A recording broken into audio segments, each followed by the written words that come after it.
Well, I'm glad to be here today. And I'm glad you're here. Noel is going to do a little greeting, land acknowledgement. And Noel is our extraordinary teacher of the children's program. Aside from being an extraordinary person, but that's an achievement. Good morning. Hi, I'm Noelle, and I use she, her pronouns. And as Robert mentioned, I'm the children's mindfulness teacher here at the center. And on behalf of the Diversity, Equity, and Inclusion Committee, I'd like to welcome all of you here this morning. Here at Portland Insight Meditation Center, we welcome people of every age, ethnicity, cultural heritage, religious background, socioeconomic status, ability, sexual orientation, and gender identity. I'd also like to mention that today, March 31st, is Transgender Day of Visibility. It's a day for us to honor and celebrate the lives, courage, resilience, and contributions of trans, non-binary, and gender-expansive people in our community and around the world. PIMC also recognizes and honors the Indigenous peoples of this region on whose unceded ancestral lands the center now stands. We recognize that Portland today is a community of many diverse Native peoples who continue to live and work here. We respectfully acknowledge and honor all Indigenous communities and are grateful for their ongoing and vibrant presence. Thank you.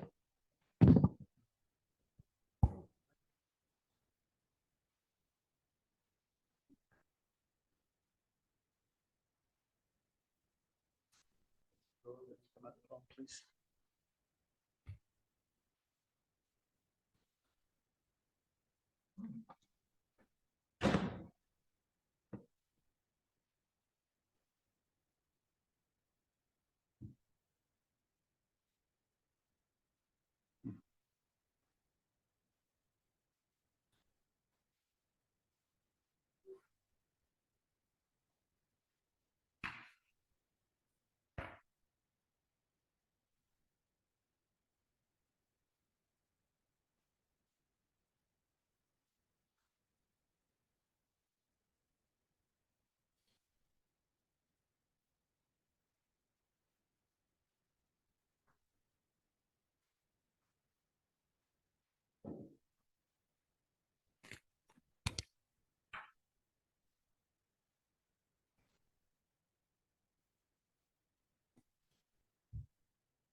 I spent a little time in my backyard this morning.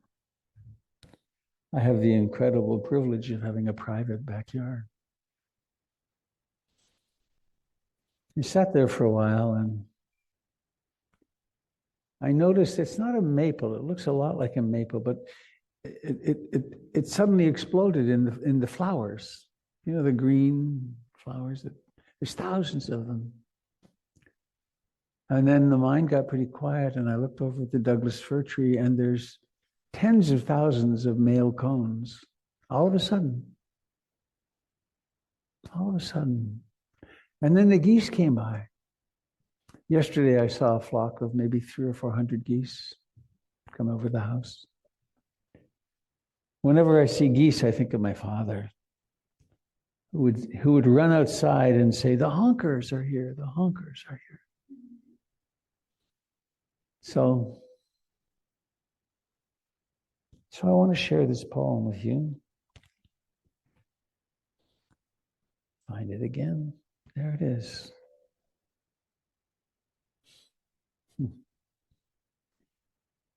My daughter Tara and her partner David gave me for Christmas 24-gallon plastic bags. And in each bag was $10 and a power bar and a meal in a jar meal, and several other things, enough to keep a person going for at least a day, or to keep warm for one night. And they gave them to me knowing my penchant for stopping and conversing and giving something to homeless people. Oh, and the last thing, which is why I mentioned it, is that in each plastic bag was a copy of this poem. And one night I stopped at 7-Eleven. On the way in, I gave a bag to a fellow who's outside. And when I came out, he was riveted on the poem. I sat in my car for a little while. He read it again and again. It was clearly. So this poem, Mary Oliver. Turn this on here.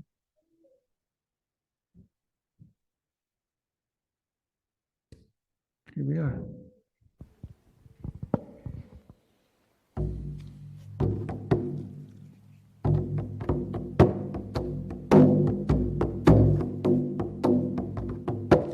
The drum is a wonderful instrument with which to experience anicca, impermanence. Comes, goes.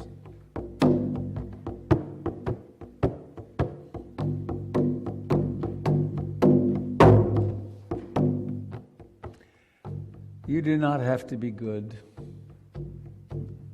That's enough, isn't it? There it is. You don't have to be good. You do not have to be good. You do not have to walk on your knees for 100 miles through the desert repenting. You only have to let the soft animal of your body love what it loves. Tell me about despair, yours, and I will tell you mine. Meanwhile, the world goes on. Meanwhile, the sun and the clear pebbles of the rain are moving across the landscapes, over the prairies and the deep trees, the mountains and the rivers. Meanwhile, the wild geese high in the clean blue air are heading home again. Whoever you are, no matter how lonely, this world offers itself to your imagination, calls to you like the wild geese, harsh and exciting, over and over announcing your place in the family of things.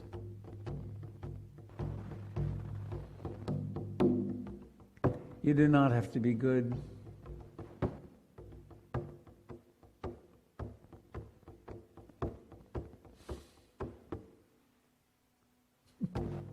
You do not have to be good. You do not have to walk on your knees for 100 miles through the desert repenting. You only have to let the soft animal of your body love what it loves. That's quite a line, isn't it? You only have to let the soft animal of your body love what it loves. Tell me about despair, yours, and I will tell you mine. Meanwhile, the world goes on. Meanwhile, the sun and the clear pebbles of the rain are moving across the landscapes, over the prairies and the deep trees, the mountains and the rivers. Meanwhile, the wild geese, high in the clean blue air, are heading home again. Whoever you are, no matter how lonely, this world offers itself to your imagination, calls to you like the wild geese, harsh and exciting, over and over announcing your place in the family of things, over and over announcing your place in the family of things. Over and over and over and over and over announcing your place in a family of things.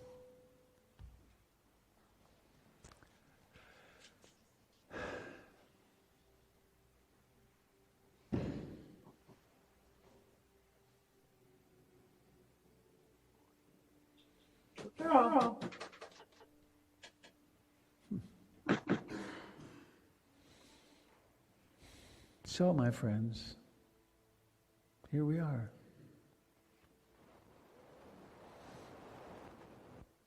They say, people who know such things, that this universe has been around for 14.2 billion years, whatever that means.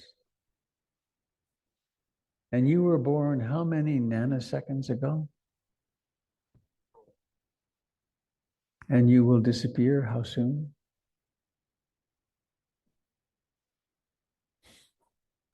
Imagine knowing that you really belong here. It's brief. It's stunningly brief.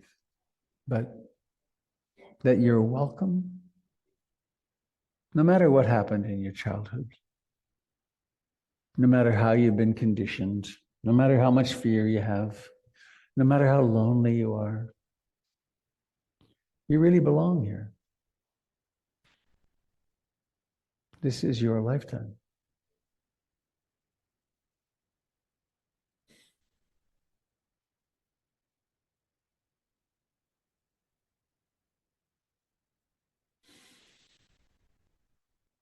And I guess to say one other thing, what if it's possible to intuit or to know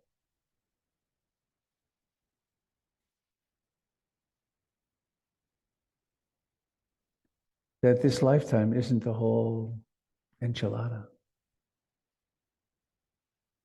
What if it's possible to know that there's also nothing to fear at all? Imagine that. Everything that we know and love is going to end.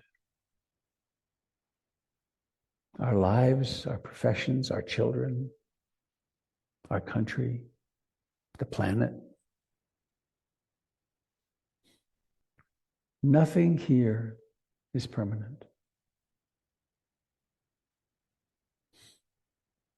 What a relief, huh? Oh no, what if this happens? What if that happens? What about global warming? What about this? What about that? It's all okay, because this isn't all that we are. Very strange thought, isn't it? Well, 2,600 years ago, this guy, ordinary human being, I always like to say that. The Buddha was an ordinary human who did something, he trained his mind and woke up. Just like we are. Right? Exactly like us. So, let's come home to the body. Oh, the kids go. Okay, sorry.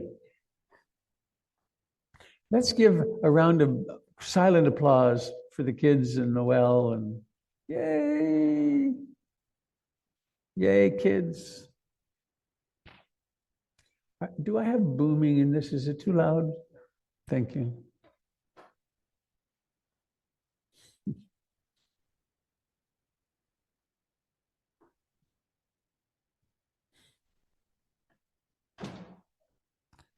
Oh, let me just show you one more thing. I think it's still here. Look at that. Ha! I remember him, sort of. My God, was he neurotic. Jeez. He had dark hair. And he was with that beloved human being, Ruth Dennison. This is at Brightonbush. And this was the time when Ruth did her transmission ceremony for me to teach. Whoa, imagine that. Okay. I guess I'd like to make a special request this morning. Please, let's not meditate. Let's be here. Being here isn't a special thing that now I'm going to be a meditator. It's, oh boy, There's a body here. Somebody's here. Why not bring awareness and body together? Notice that you're breathing.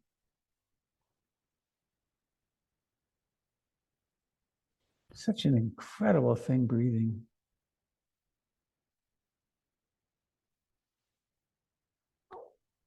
I've been present at 2 human births, my children.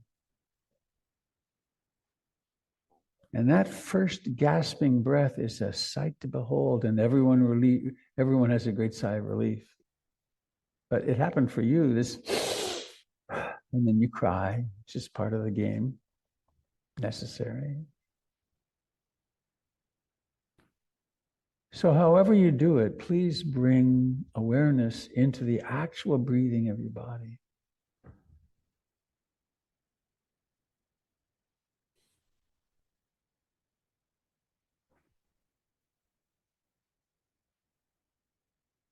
It doesn't need to be some special breathing. It's already pretty darn special.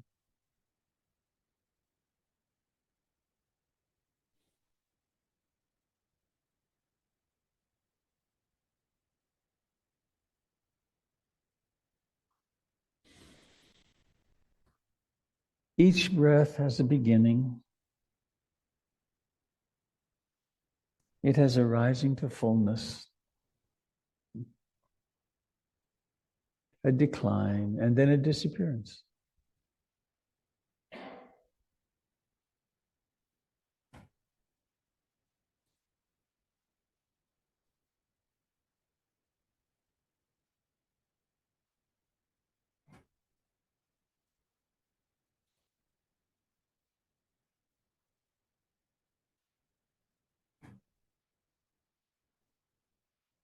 And you may well notice, you probably notice that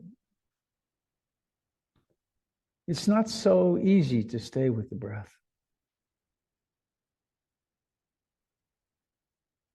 The mind goes off into all kinds of trance states, memories, plans, worries, evaluations, judgments.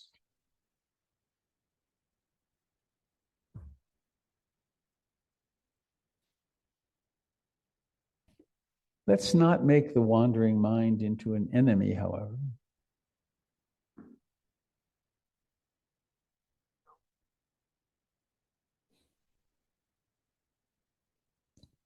We just notice, oh, look at that, it's wandering off. Oh, it's obsessing about this, it's obsessing about that. No problem.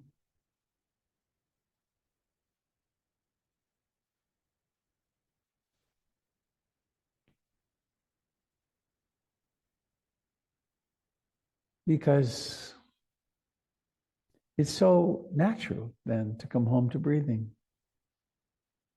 It exists here in the present moment.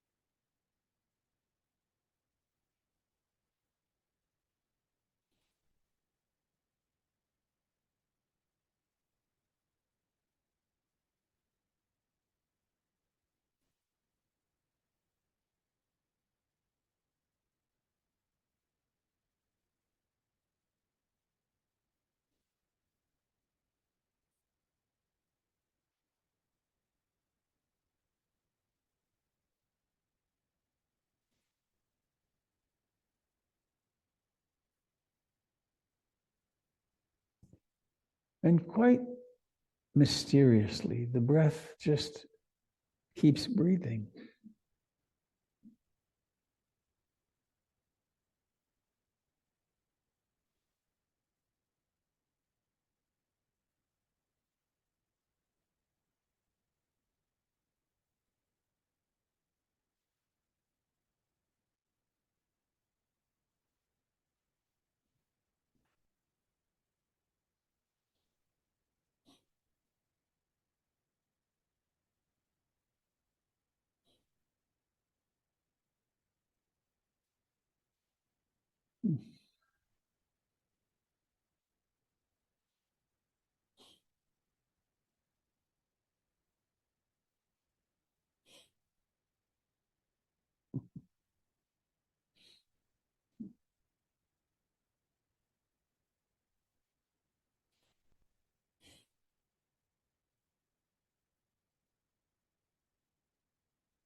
There's a very exquisite teaching from the great master of the last generation, Ajahn Chah.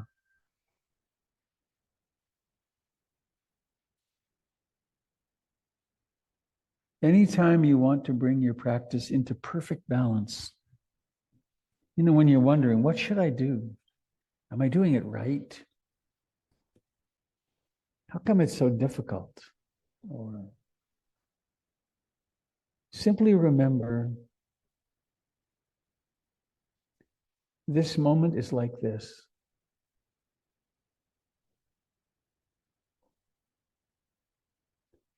Maybe the mind is caught up in the five hindrances. Maybe it's wanting something, lusting after something, or maybe it's disliking something and pushing back against it, in conflict with reality. Or maybe it's restless and agitated and worried. Or maybe it's sleepy dullness, sloth and torpor. Maybe it's doubting. Maybe it's caught up in anxiety or fear or some energetic bliss state. None of them are wrong. None of them are a problem. This moment is like this. Perfect balance.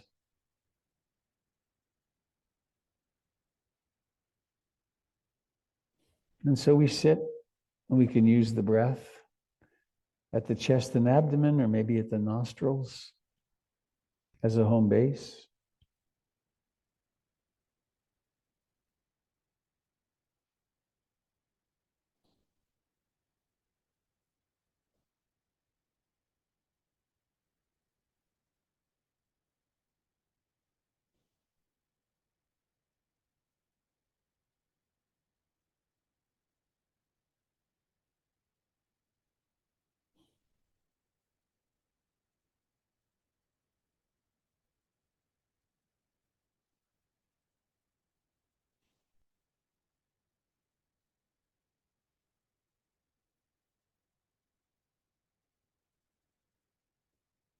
Each breath has a beginning. It has a rising to fullness, then a decline, and then a vanishing.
How much of the time does the mind wander?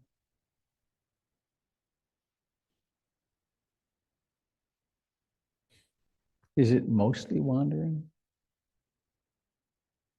Does it occasionally wander?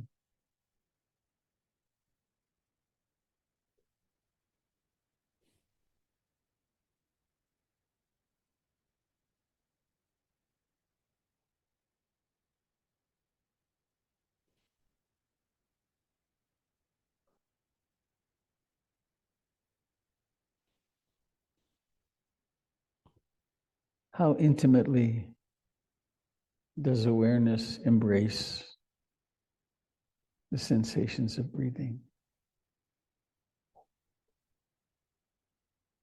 How close can you get?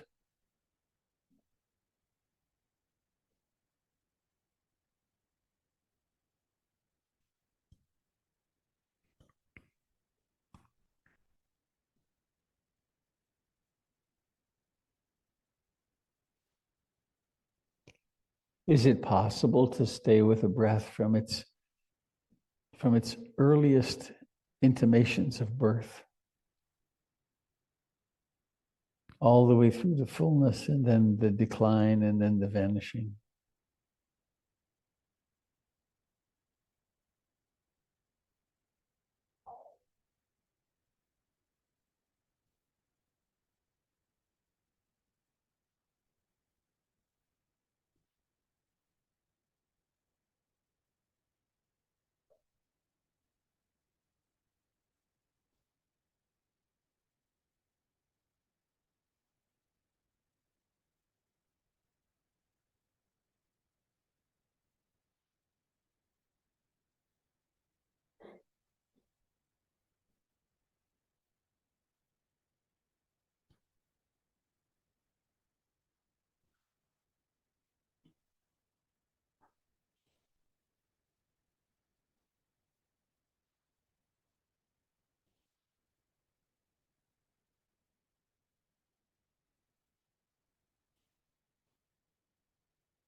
Here we are, living this moment rather fully.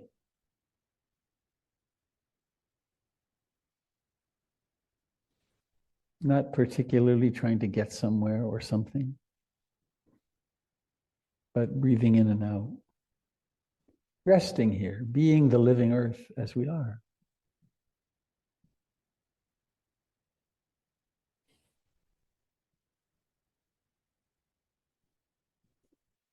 And while it's true that we are, in fact, the vastness of the universe, all the galaxies, and for a little time, we also take birth in these earth suits, these meat suits.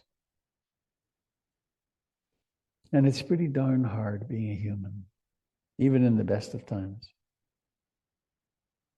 The Buddha said dukkha is ubiquitous, dukkha, unsatisfactoriness, suffering.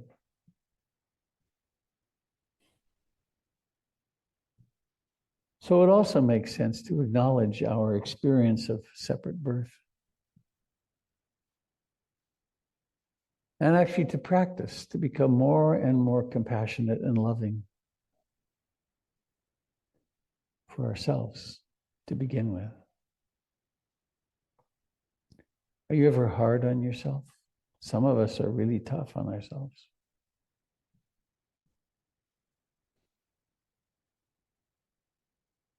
There's a very simple mantra that I love, I enjoy.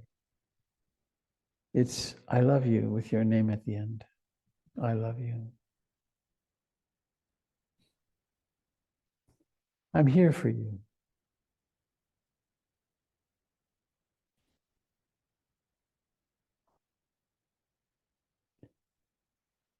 I have some decades of doing a very classic Buddhist practice to focus in the heart and to say some phrases. One is, may I be happy, may I be free from fear and danger. May I live with ease and grace, and may I be liberated. Very classic. A decade or more ago, I added one more. And it was, Bobby, I'll never abandon you again.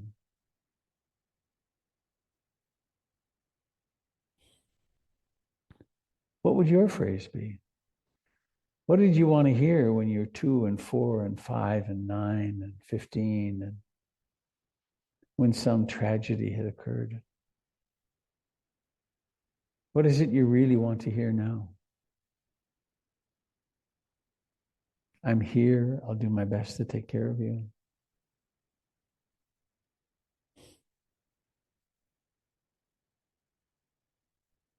I forgive you. I love you.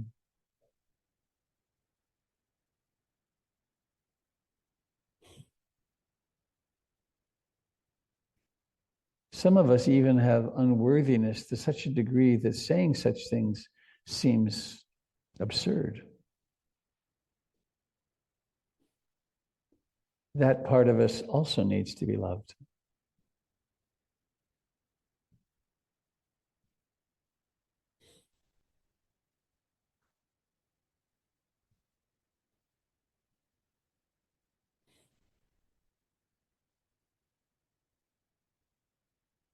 And don't make work of it, because love is actually our natural state. Love and compassion.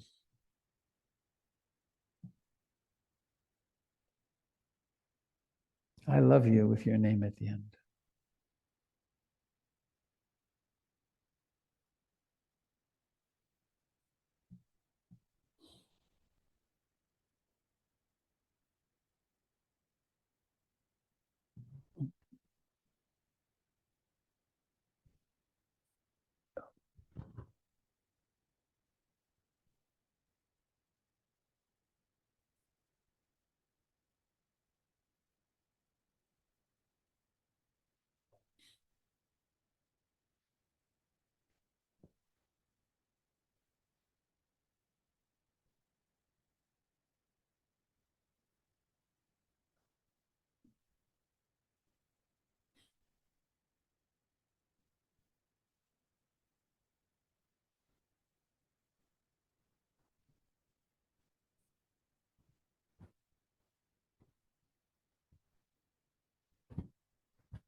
And now, please become aware of your bottom, your buttocks, where they press into the cushion or the chair.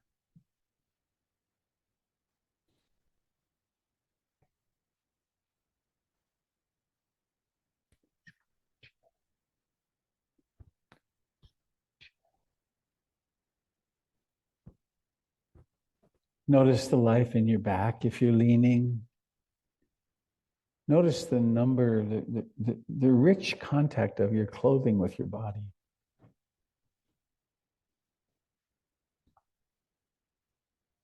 Inhabit, embrace the life in your thumbs and fingers.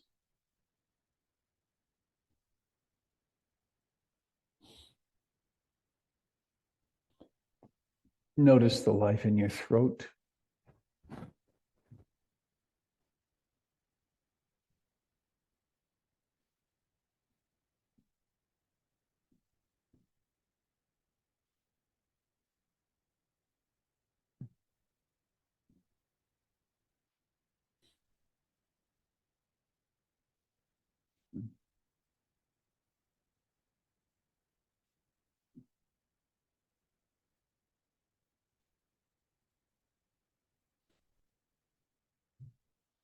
Notice the life in your lips, in your cheeks, your ears, your eyes, your forehead.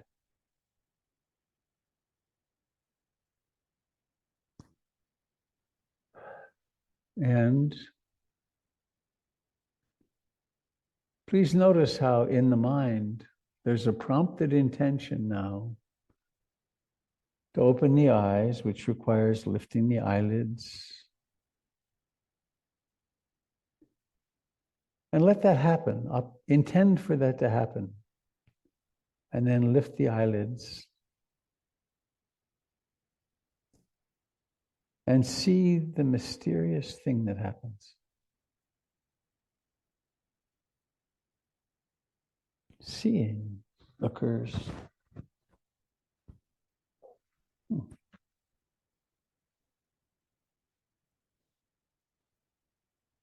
Seeing.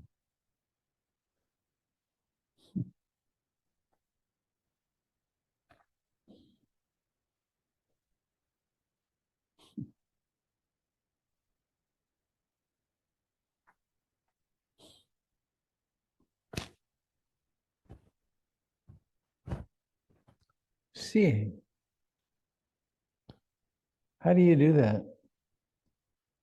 How do you make seeing happen? We don't.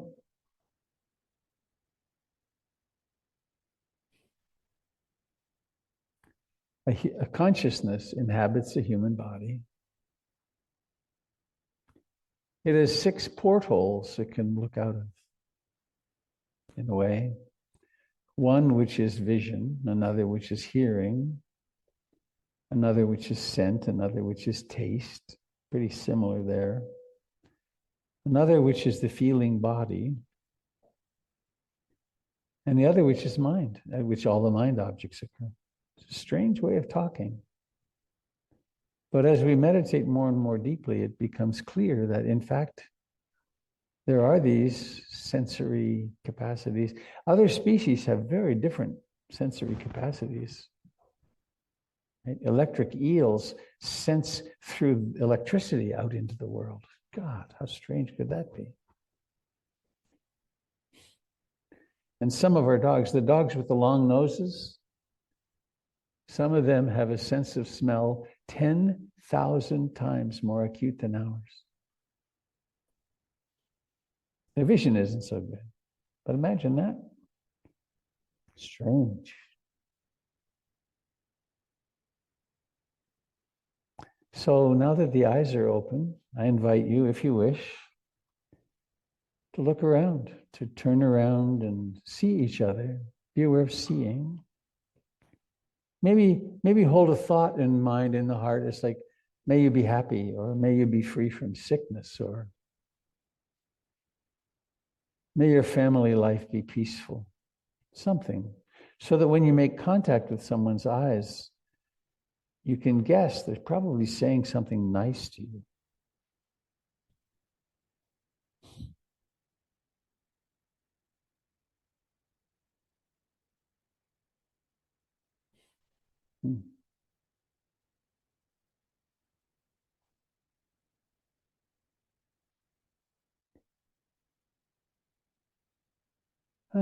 Well,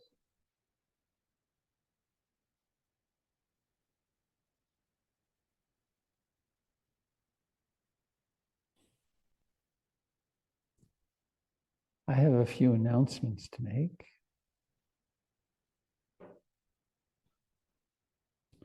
And I'm going to intentionally attempt to enjoy them.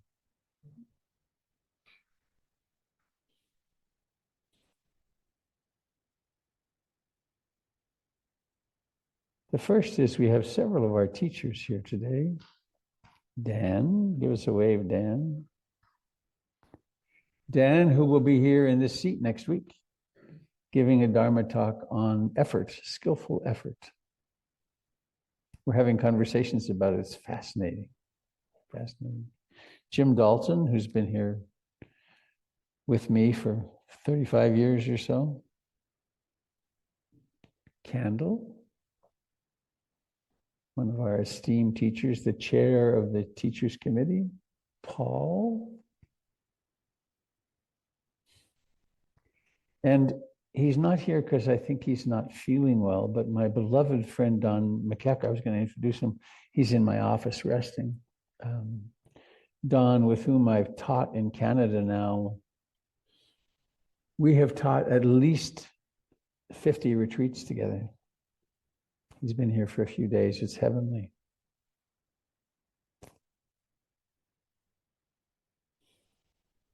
I made a determination this morning that I am absolutely not going to hurry. In fact, I think I'm going to try to not hurry for the rest of my life. I had a sign beside my office door, leaving my office for a decade or more, another office, not here. It said, "Where's the fire? Where are we hurrying to?"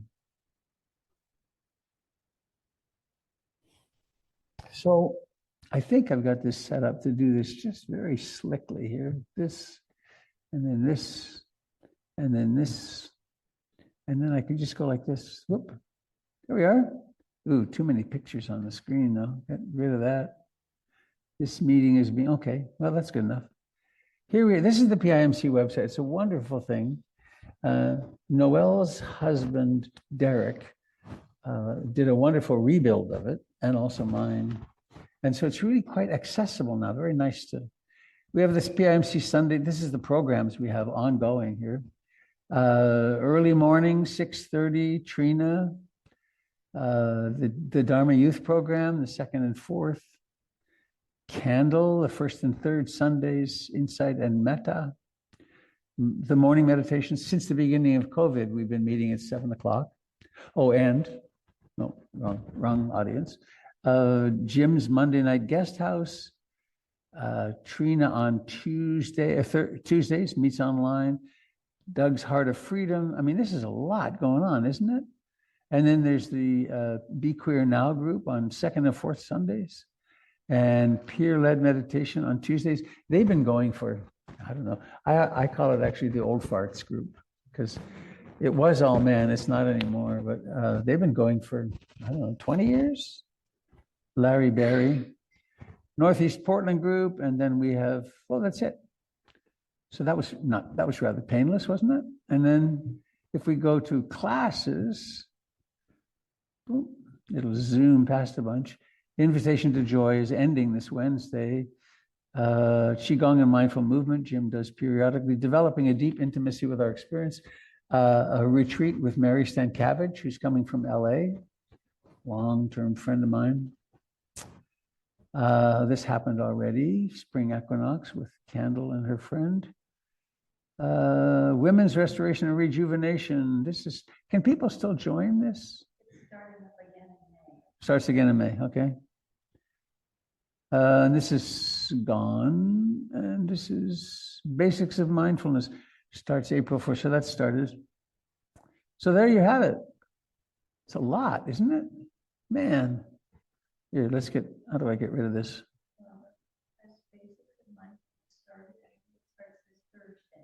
Oh, really? Right. That's right. It does start this Thursday. I thought it was already well. Doug Pullen teaches a class. He must have done it 20 times.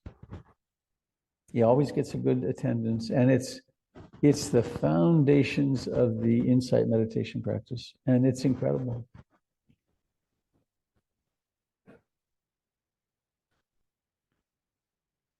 At its core, meditation is utterly simple. It's just wake up. Wake up and be loving.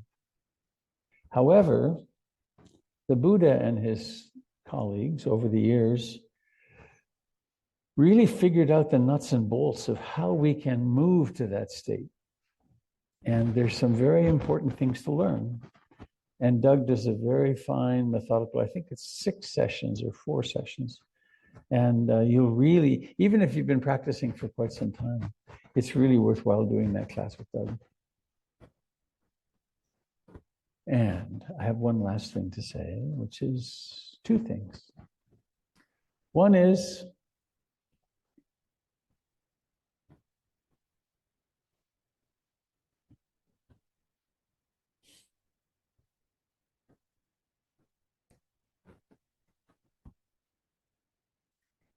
this is a brick and mortar building.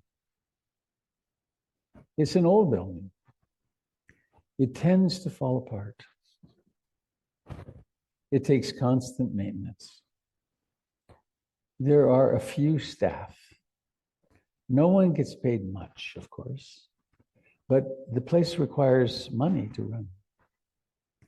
And so if coming here on a Sunday morning is helpful to you, and my hunch is for many of you, it's more than helpful.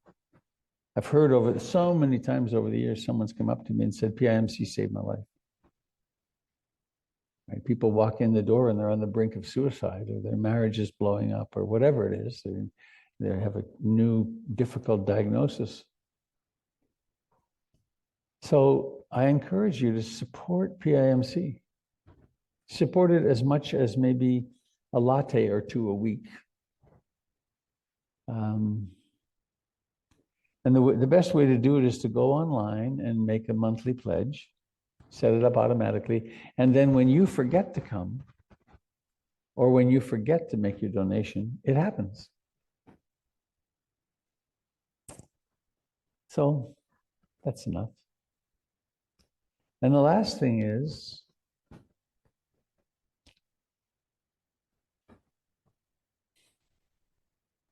it's funny.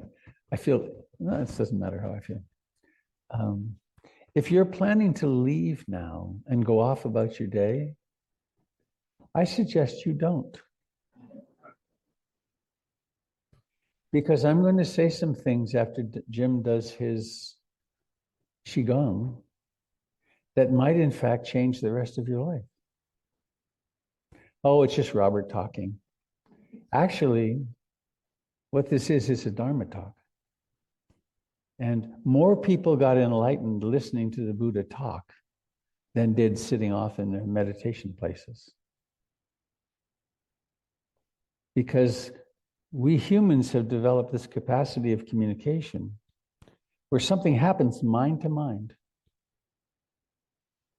So, of course, if you go, have a wonderful time. You're probably going off to do something great, and that's wonderful. But consider, do you really need to be impatient and leave, or might you stay and hear something important? That was bold, isn't it? Of course, anyway, enough. Jim, would you like to come and do some? Oh, and also afterwards, there's tea and cookies and goodies in the living room. And now I introduce Chi Lin Fu from Sichuan province.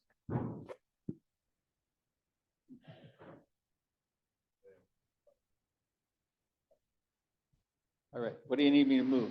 The guitar. Okay. Okay.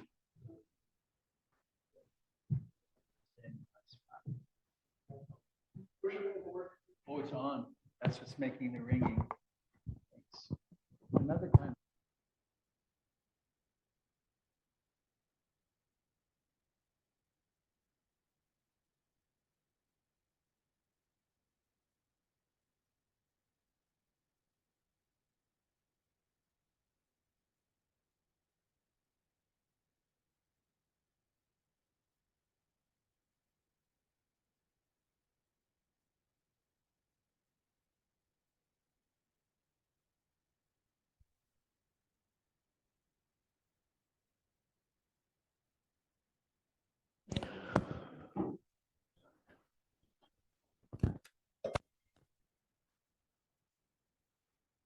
We need stage hands. I got my spot. I can see, I think, there I am. I can see myself sort of in the middle, but I'm sharing with him, so that's good. All right, this is a little change from sitting. And I'm going to be here Saturday from 10 till 4 doing a Qigong workshop. So you're invited to join me next Saturday. It's coming up. This year has gone very quickly. So Qigong is mindful movement for those that haven't discovered it yet. And it's a way of becoming aware of how the mind and the body share the steering wheel. Okay, so we'll begin by just moving the center of gravity back and forth, and notice impermanence. We shift to one side, and then we have to stop, or we'll fall over. We go to the other side. It's sort of like breathing. It's a rhythmic process that has a beginning, and then there's a middle, and then there's an ending. And it can be done with other people, and then we have this harmony of qi, the harmony of electromagnetic energy. So let's sink and lift and notice the response. I say the word lift and sink, and something happens. We intend to move, and then it takes off, and it's a split second.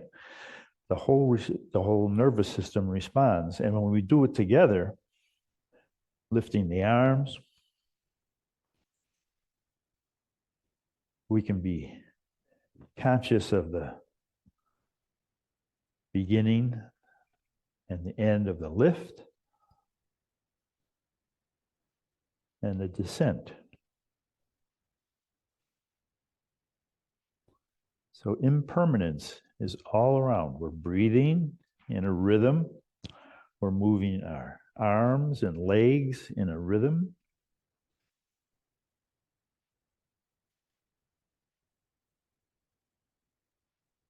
Opening to the side, getting a little more air.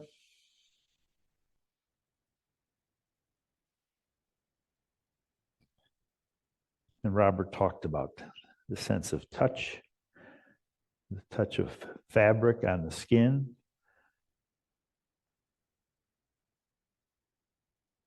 We're aware of a moving body within a suit of clothes and a suit of fascia. The whole body is got electrical channels going all the time. Rising above our heads. Just hold that for a second. Conscious of gravity. We have to put some effort into keeping the arms up. And then sweeping across the sky, we call this painting a rainbow. but it's opened up the lymph nodes. So we're purifying the body. We're pumping healing energy through the body by using our arms this way. Sink, and then interlock the, no, never mind, cross the wrists. I switched gears. Well, I'll show you what I thought I was going to do. All right. This is separating clouds. So we get these names from nature, and it kind of frees up and loosens up the tension in our body. And this is a very, open and free, large movement. But what I started to do is another movement that's more for first thing in the morning to get things going. Interlock the fingers, rise, exhale, inhale, and then move over to one side, back to the center. Breathing, stretching the rib cage, brushing the clouds. This discipline, this practice has been around for thousands of years because it's healing to the body to break down some of the holding, the unconscious holding, especially in the neck and shoulders and spine. We twist the spine gently and push the shoulder forward, pull it back. And there's a massage going on all through the body, all the soft tissues, all the bones are moving against the tendons and the muscles, nerve circuits.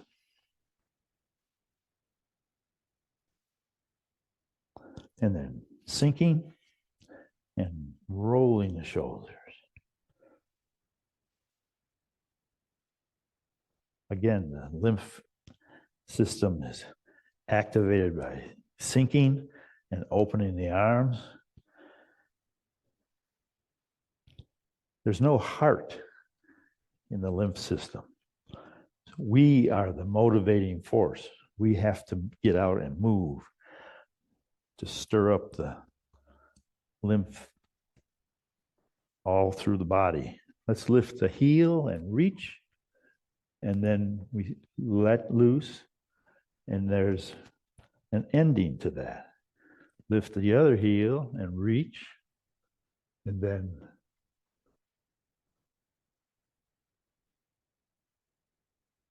anicca, impermanence.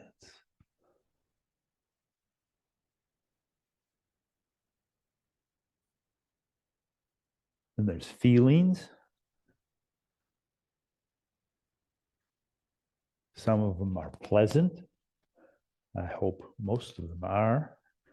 But if you're working with a broken bone or strained muscle, it might be a flash of aversion. I don't like this. But we can be aware of that. Turning to gaze at the moon. We don't lift the heel, we just get more torque in the hips, spine. I just turned and saw Dave Mayer in, I guess he's in West Virginia. Hi.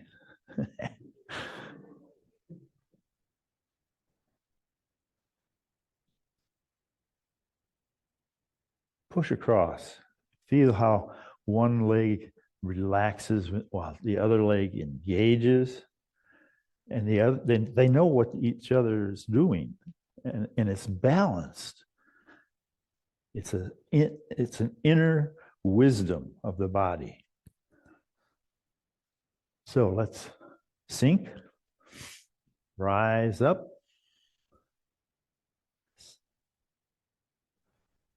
You just naturally take in a little more oxygen and chi.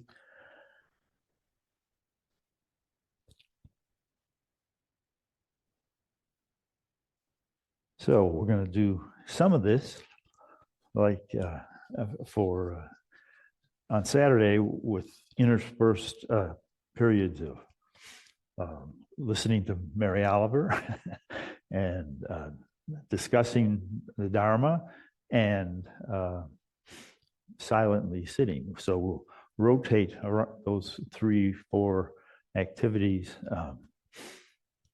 on Saturday from 10 till 4. Bring a lunch. Okay. I don't see Robert champing at the bit. He's okay. He's not in a hurry.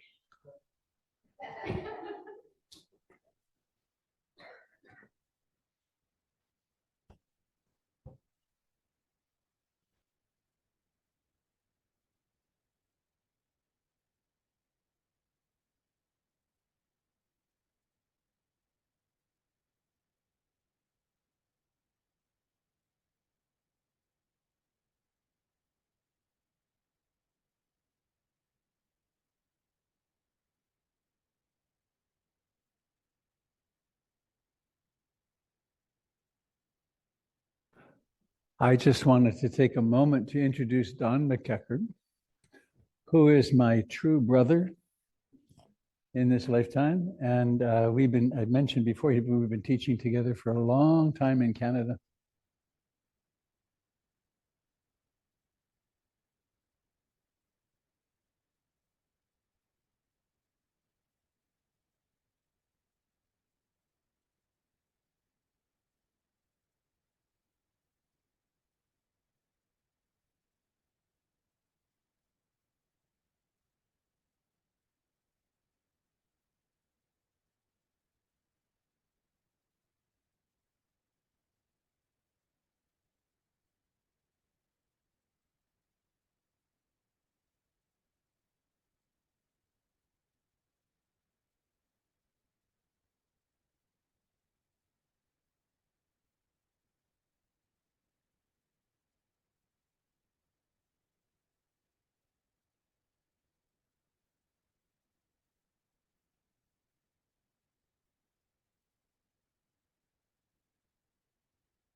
I want to say a little more about Don.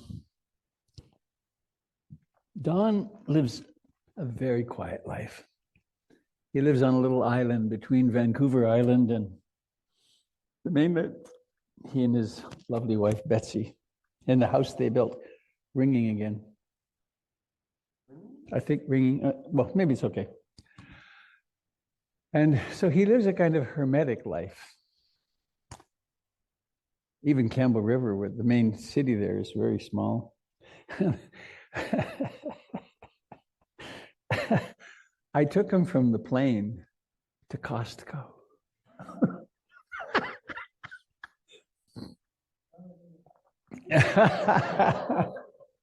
He went crazy buying stuff. No, not true. Not true. Then we did something else very intense. I forget what it was. But anyway. We got a hot dog. We got a foot-long hot dog at Costco. Yeah. So, hello, Sherry. Sherry lives about 3 miles from Don on Quadra. 3 miles to the west. Okay.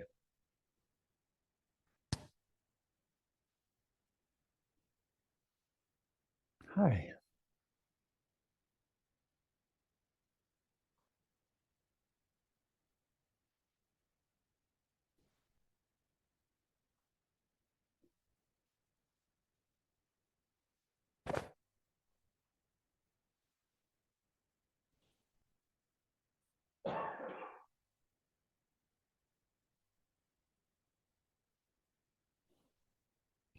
I want to say something today that there are no words for,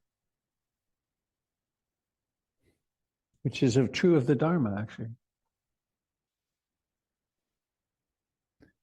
The first line of the Dhamma, of the Tao Te Ching, the Tao that can be spoken is not the eternal Tao.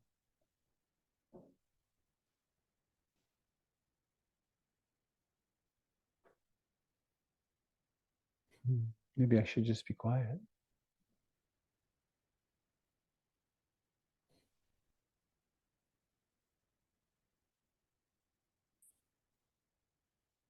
I have a quote. This is a little magazine called Revision. My wonderful friend Bob Braun, who died 25 years ago, gave it to me. His name is on the cover here. It's an edition on spirituality, alcoholism, and drug abuse. Amazing stuff. But there's a little quote I'd like to share.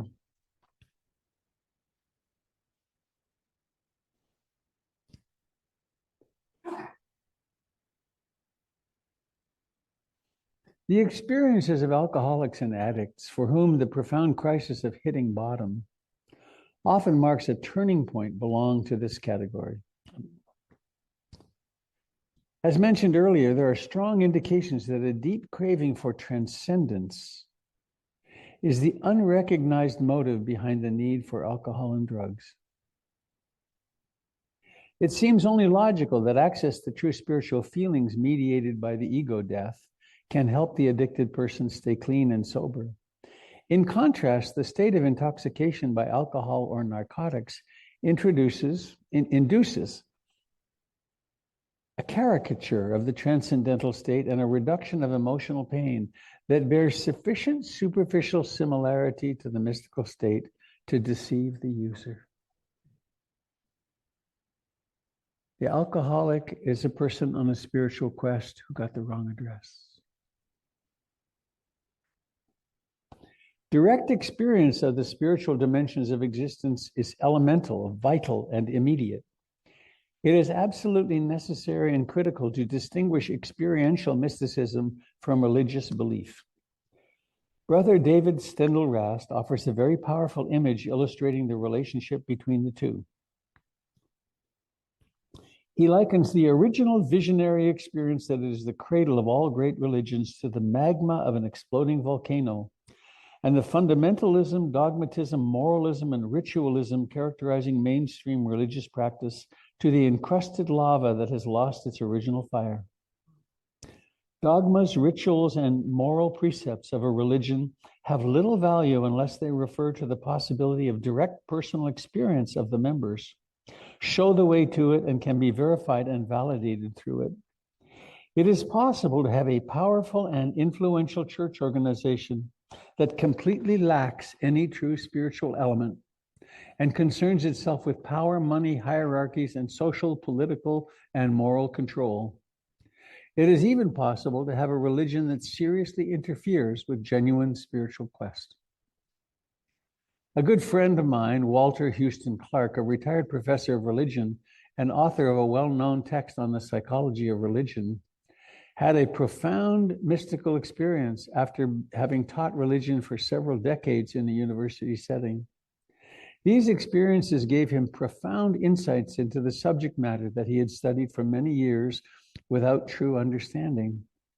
In one of his subsequent lectures, he likened much of what was happening in the mainstream churches to vaccination. One goes to church and gets a little something that then protects him or her against the real thing.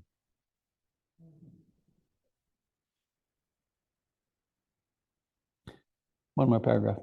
Thus, many people believe that regular church attendance on Sundays and high holidays, saying prayers and listening to sermons is sufficient to qualify them as truly religious people. Their false sense of having already arrived and their righteousness about it prevents them from embarking on a personal journey of spiritual discovery. Carl Gustav Jung expressed a similar opinion. According to him, one of the main functions of formalized religions is to protect people against a direct experience of God. One of the main functions of formalized religion is to protect people against a direct experience of God. How do you like that?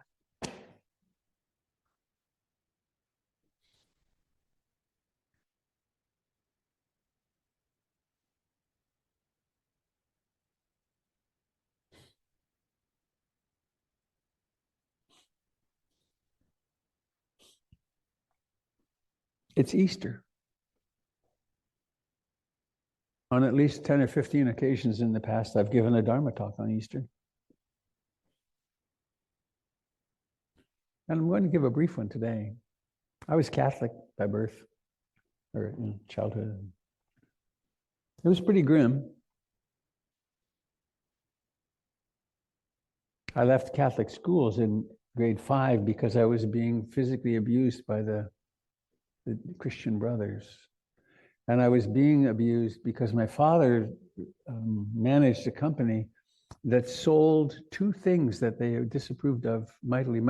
They attempted to excommunicate my mother. And he sold Playboy, distributed it to the city. And he also sold, and this was the really bad one, Batman comics. That was worse than Playboy. I just to finish in that horrid image, my sister Barbara, who's 4 years older than me, was carrying the flag into the church. Easter Sunday morning is a big deal, right? She was carrying the Canadian flag in, and the priests were behind her and so on. And the head of the Catholic Women's League got up and took the flag out of her hands and said, "Your father sells smut," and told her to go sit down. I mean, that's violent, isn't it? So that's how far astray it can go. But then later in my life, I've been practicing. This is an important part of the story.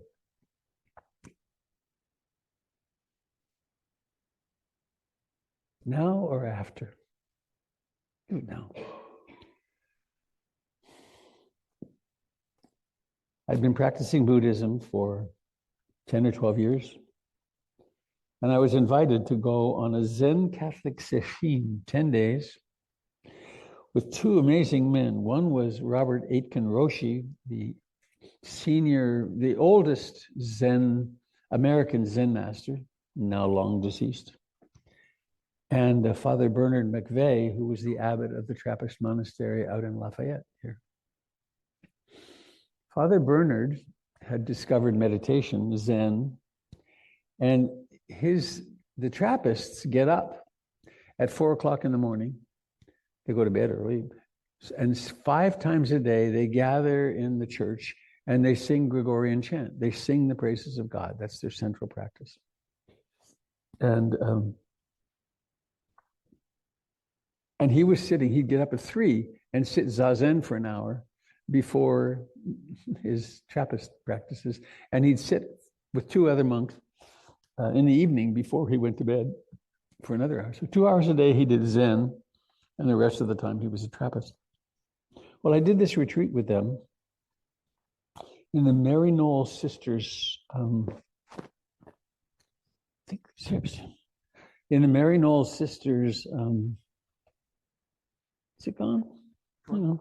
There's a picture. Oh, here it is. Monastery up in Tacoma. This little picture was on the wall of my room, my little cell that I had. You may not be able to see it there, but it's the classic Mary on the crescent moon holding the baby, the archetype of that. And I asked them if I could have this, and I sent them a replacement from Trappist Abbey. Oh, show you there online. It'll be here, so come up and look afterwards. It's a gorgeous archetypal image. So, it's going to work. Yep. But this is the piece of the story that I really want to tell you. We were doing classic Zen. A monk walked up to Joshu and said,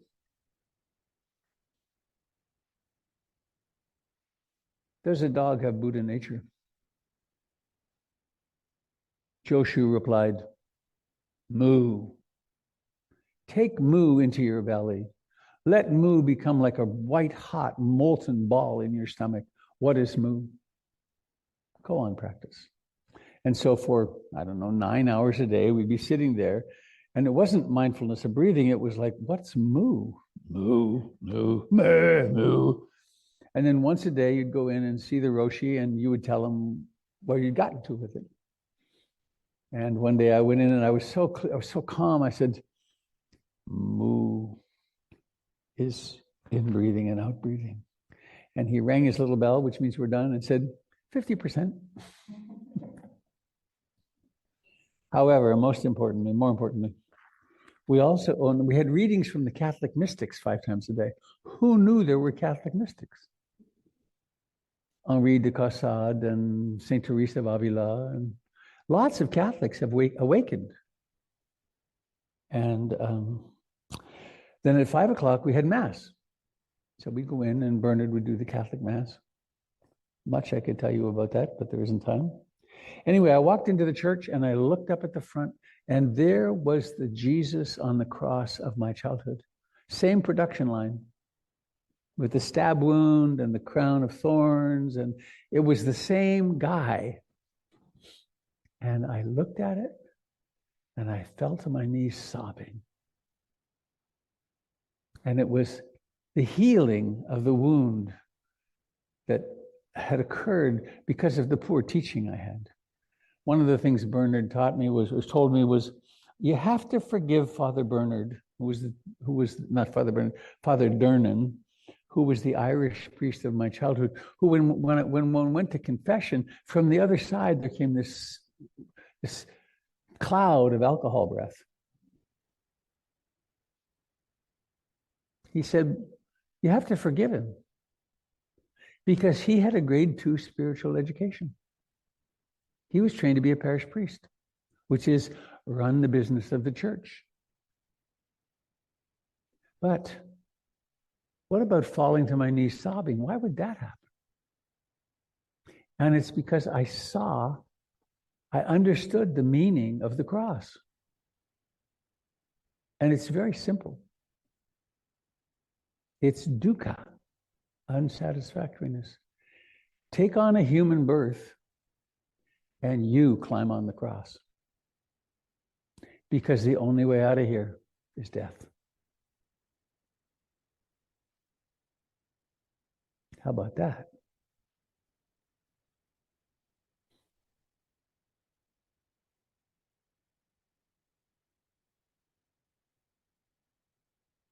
So, today's Easter. 1 billion and some Christians, Christians, I guess, are celebrating the resurrection of Jesus, the resurrection of Christ.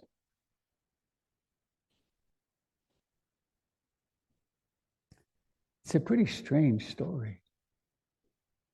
I spent some time in India, in Kolkata.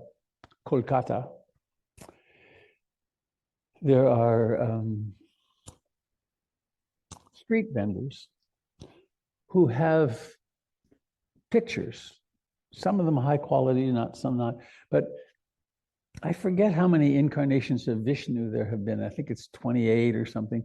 One of them is Ram, and one of them is the Buddha, and one of them is Jesus. And it's the strangest thing. You go along and there's these elephant-headed deities and all these very different, strange things. And then you come to Jesus on the cross. It's a very strange archetype. So what might it mean?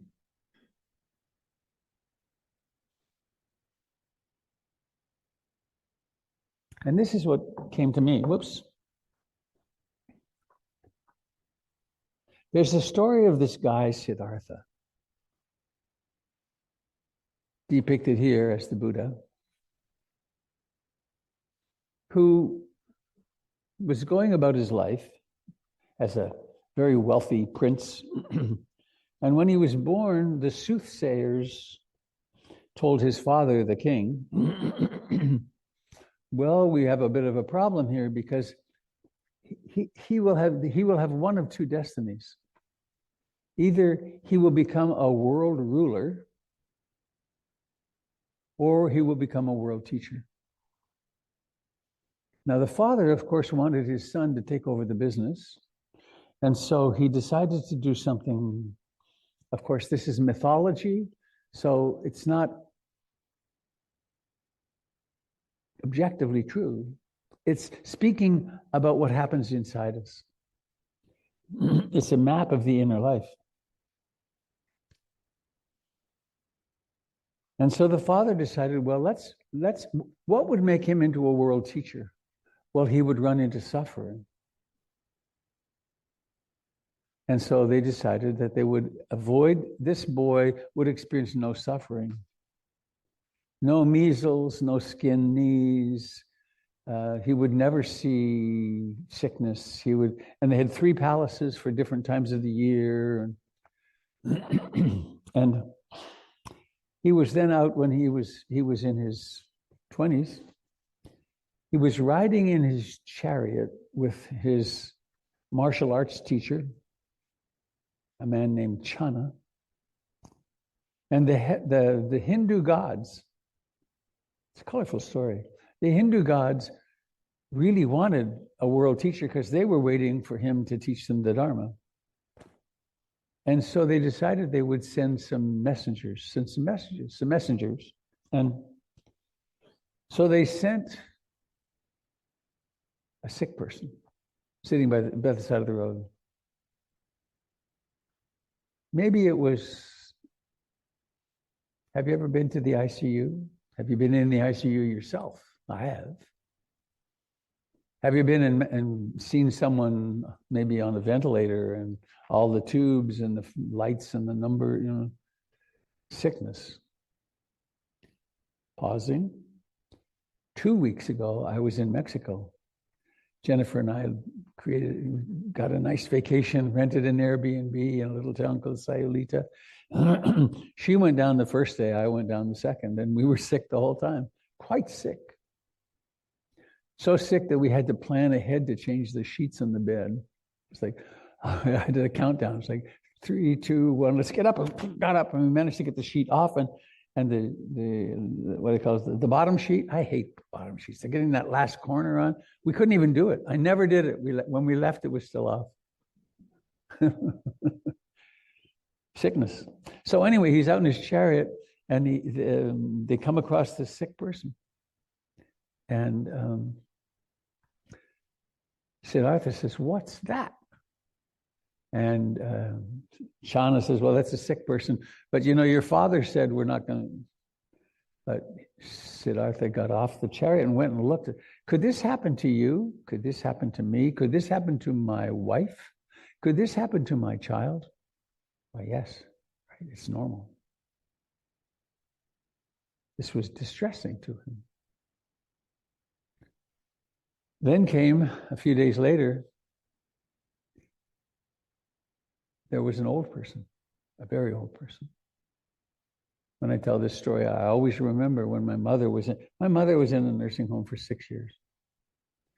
She had a bad stroke and she dislocated her shoulder, or the nursing staff did a poor job and dislocated her shoulder. So for 6 years, she had a dislocated shoulder, which had all the nerves coming from it, but no capacity to release the arm.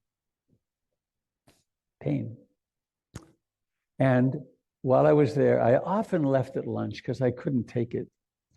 But I stayed one day and I was asked to feed a very, very, very old woman. And her skin was like parchment.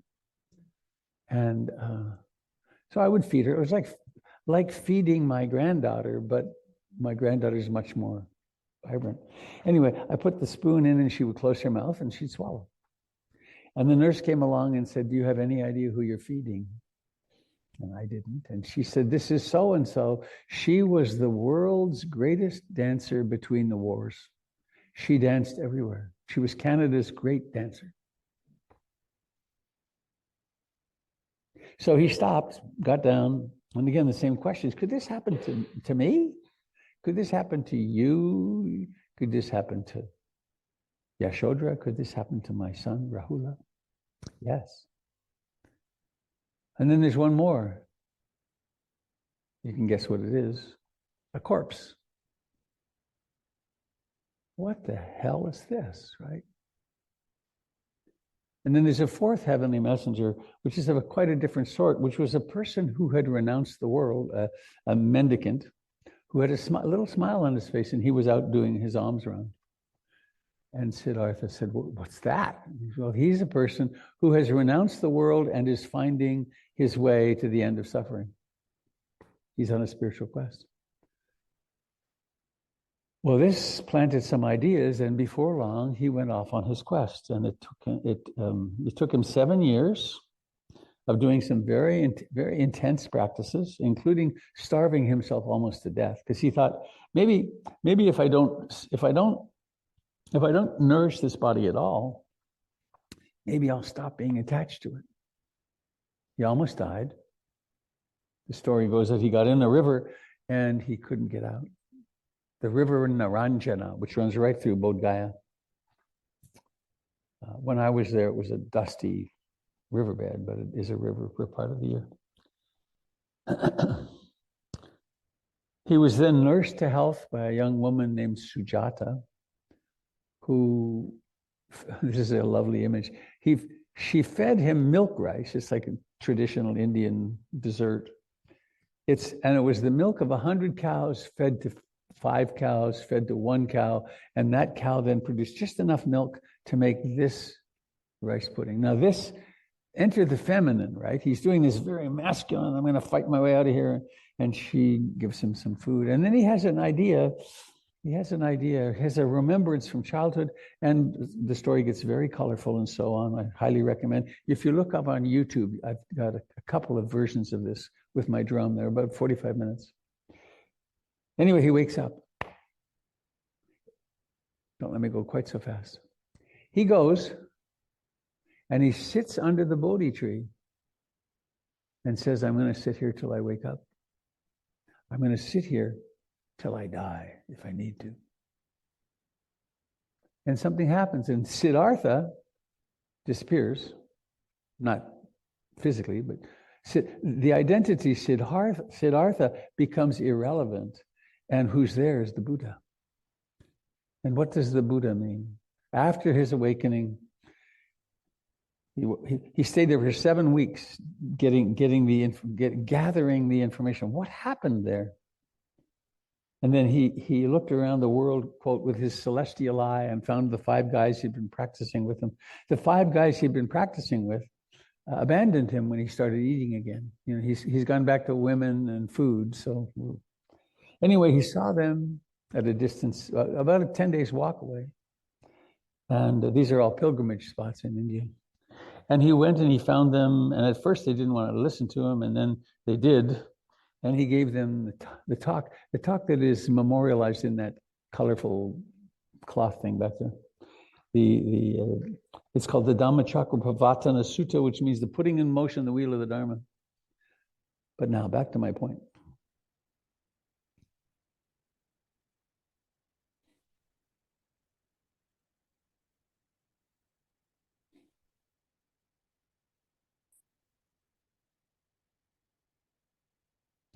He was walking to meet his 5 friends, and a merchant approached him, and he was kind of glowing.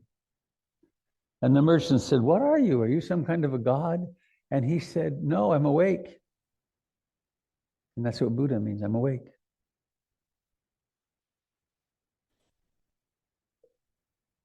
So one could say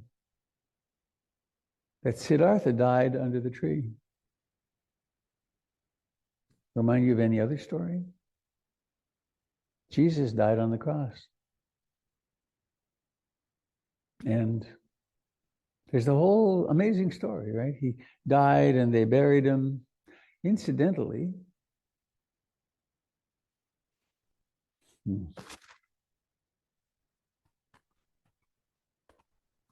there's a long history of occupying powers being really, really bad. And the roads in Palestine were lined with crosses, and they had people on them. It was a way of keeping things under control.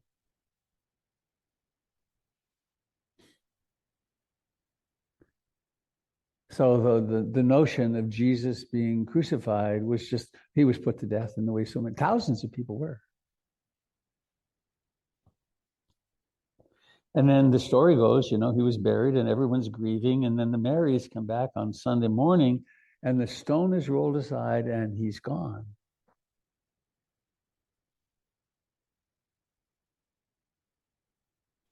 And then he appears to people, right? He is resurrected. He's seen. He somehow or another transcended death. It's the same story. And it's the same story. It's also repeated in all around the world in different cultures, different ways.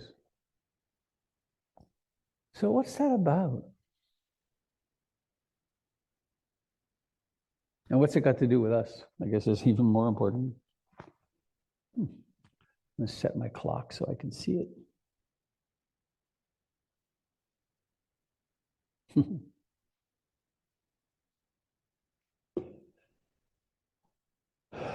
What's relevant, Robert?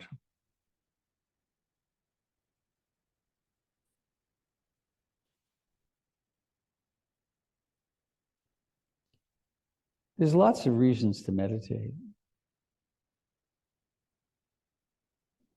There's a fundamental one that's being emphasized to great extent, great success actually, which is for stress management. John Kabat-Zinn, very deep meditator, had a great idea he went to the University of Massachusetts Med Center and asked them to send people to him that for whom Western medicine had shot its bolt. And then he started running them through I think it's 8 weeks, 45 minutes a day of practice, 1 evening a week, and a 1-day retreat. And lo and behold, to summarize it, any illness which has anything to do with stress was improved. And now it's significant at the O1 level because they've run 100,000 people through that program in that hospital with Western scientific research measurements. And insurance companies pay for this. Now, insurance companies don't like paying. You've noticed probably, they don't like paying for things, but they pay for it because the people who do this program and keep meditating use, I forget what it is, but something like 35% fewer healthcare dollars in the next several years. Now, that's a powerful intervention, right? And all they're doing is meditating for 45 minutes a day. And the list of syndromes and diseases that it affects is. So stress management. They also discovered, and now it's been very beautifully researched, that mild to moderate depression and anxiety, all kinds of psychological issues, are affected very positively by meditation. Again, significant at the O1 level. Even severe mental illness, in some people with psychotic disorders really can't do this kind of meditation. But people with like borderline personality injuries, so a woman, what's her name? She's in Seattle, I forget. Created a whole program, and it's called, come on now, Portland Dialectical Behavior Therapy. And so one learns how to do these various protocols, and they're all straight out of mindfulness meditation. And lo and behold, even people with that level of injury can learn to modulate their emotions and become much more functional in the world with meditation.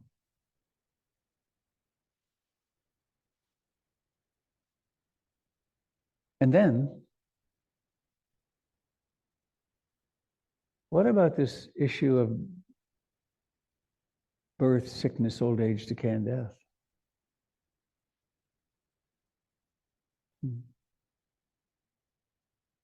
I am 76 years old.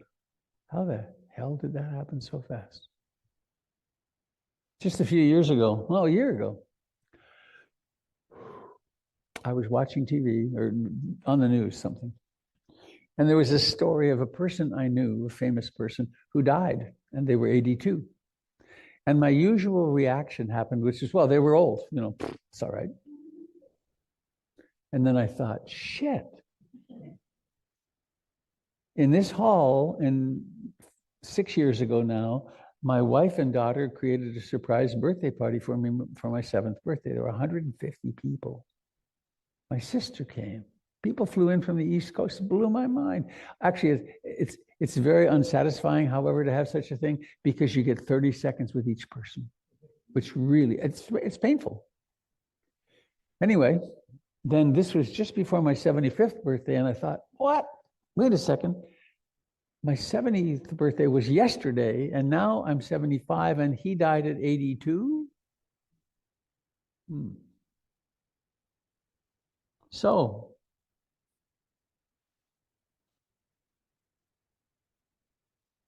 how afraid of death are you? Are you ready? Do you have your will in place? I always like to ask this, who does not have a will in place? Please, raise your hand. Who does not have a living will, what's it called, an advance directive in place? Do you love your relatives? To not have an advance directive in place means the doctors decide what will happen to you, and they tend to, and maybe often legally have to, use every life support method they can, even if you're a year and a half on life support with no consciousness. You want to do that? You want to put your loved ones through that? And all it takes, you can download it. It's very easy, and then you get 2 people to witness it. And then you appoint someone who will push to get what you want done. And mine basically says, let me out of here. This is not the whole game. And I don't want to live here in agony or unconscious like a vegetable. So, please raise your hand if you experience any anxiety in your life.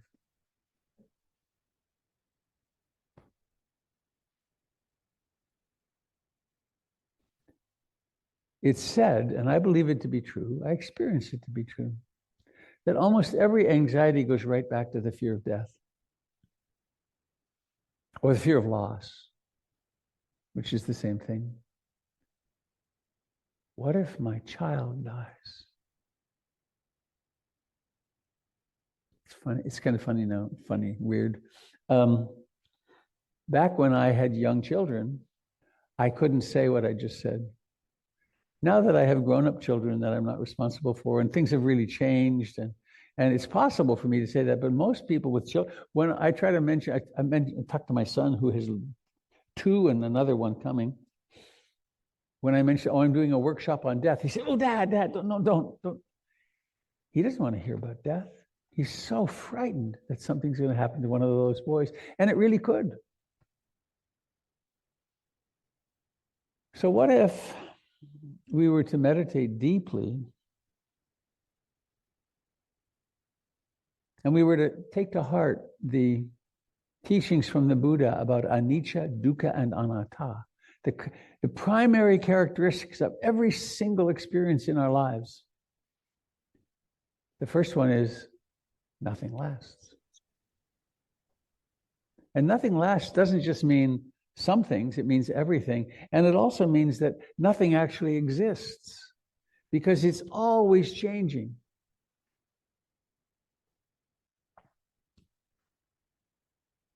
And because everything's impermanent and changing, There's endless dukkha, endless dissatisfaction, endless suffering. It's an interesting term, dukkha. The origin of dukkha is if you have a wheel and there's an axle and it spins in the axle. If you throw a little grit in there, that's dukkha, and that's life. Ruth Denison, when talking about Ruth Denison, my beloved teacher,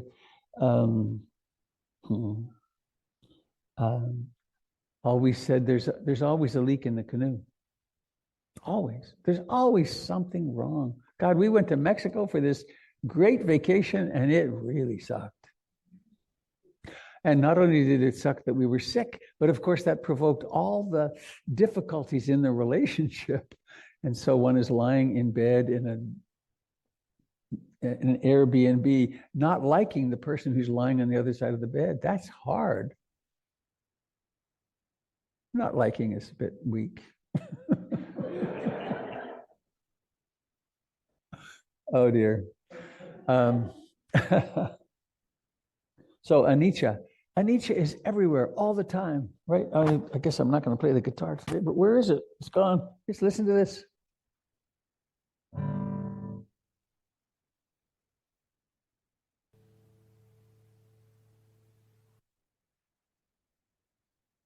Gone. Dukkha, unsatisfactoriness. Nothing satisfies. Nothing lasts. This is funny. I had the best meal of my life ever, by far, in Ashland. There's a little restaurant called Mas, M-A-S. This is my advertising for them. M-A with a little 2 points over the top. And there's this guy, he's an absolute food nerd. It's 10 courses, no variation, and they present them. And it's stunning. And we went and we had it and it was over. Though one can plan, it's like, oh, next year, maybe we'll do it again. That's part of the dukkha. And then the third characteristic of existence, and it's the most, it's the least understood of the three. It says anatta, which literally translates as no soul. What about that? To grow up in a soul-based culture and then to be told, well, there isn't a self here. What does that mean? I experience a self, right? But what if it's possible in your meditation to realize that you don't think any thoughts, you don't make any plans, that it's all happening. It's not that it doesn't happen, but experiences happen, but there's no one experiencing. Now that's kind of crazy thinking. But what if that were to become apparent to you? Or what if you dissolved so fully that you realized, oh my gosh, I am the universe. Right? I am everyone I see. I am everything. Of course, it's not I, it's... And what if that's an experience which human beings have been having? We call them awakened beings. For a long time in the Catholic Church, that happened, and of course they were burned, because that very much undermines the hierarchy. If you don't need to go through a priest to get to God, if you discover that I am God, then so much for the structure. So, Easter.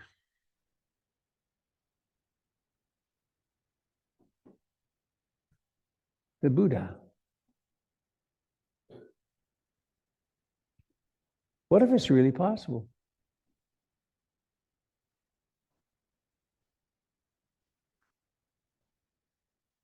There's a difficult belief that we have, and this is well, in the Buddhist world,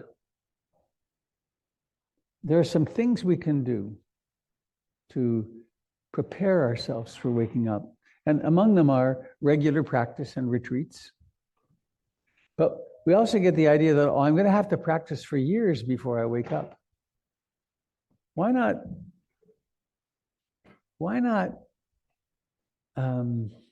what's the word?